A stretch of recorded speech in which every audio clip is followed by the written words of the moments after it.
দীৰ্ঘ এমাহ ৰোজা বা চিয়াম সাধনা কৰি মুছলিম জাহানৰ দুৱাৰদলিত আহি উপস্থিত হৈছে আনন্দৰ ৰজনী।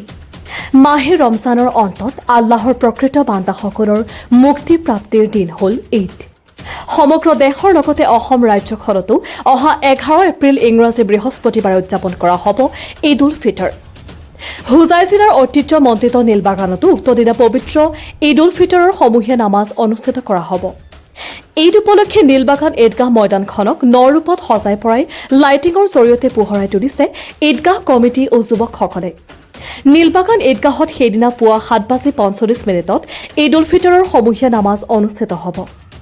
ইমামতি আৰু বিশ্বশান্তিৰ বাবে দোৱা কৰিব হোজাই চহৰৰ মেইন ৰোড জামে মছজিদৰ সুনামধন্য ইমাম আলীয়ে দিন হজৰত মৌলানা কাৰী ছফিৰুদ্দিন কাছিমি চাহাবে।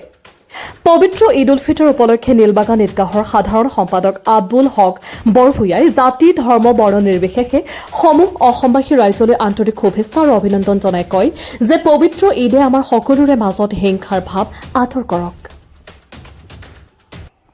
পবিত্ৰ মাহে ৰমজানৰ অন্তত ইছলাম সমাজলৈ কঢ়িয়াই আনিছে আনন্দৰ উৎসৱ ঈদ উল ফিতৰ। সমগ্ৰ দেশৰ লগতে আমাৰ হোজাই জিলাৰ এইখন ঐতিহ্যমণ্ডিত নীলবাগান ঈদগাহ ময়দানত অহা 11/4/2024 তাৰিখ বৃহস্পতিবাৰে উলহ মালাহেৰে পবিত্ৰ ঈদ উল ফিতৰৰ অনুষ্ঠান আয়োজন কৰা হৈছে।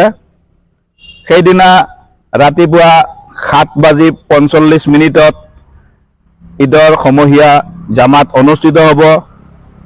আমাৰ এইখন অঞ্চলৰ 10-12খন গাঁৱৰ ৰাইজে ইয়াতে একত্ৰিত হৈ ঈদৰ সমূহীয়া নামাজ আদায় কৰে। ল'ৰা বুঢ়া ডেকা সকলো মিলিত হৈ এইখন ঈদগাহত বৰ আনন্দ ফূৰ্তিৰে নামাজ আদায় কৰে। আমাৰ যুৱচামে বৰ আটক ধুনীয়াকৈ ঈদগাহখন সজাই পৰাই লৈছে।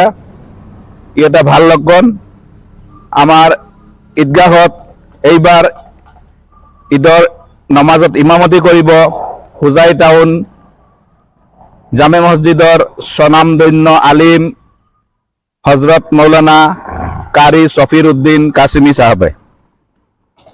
মই সদৌদি ৰাইজলৈ পবিত্ৰ ঈদ উল ফিতৰৰ শুভেচ্ছা জনাইছোঁ।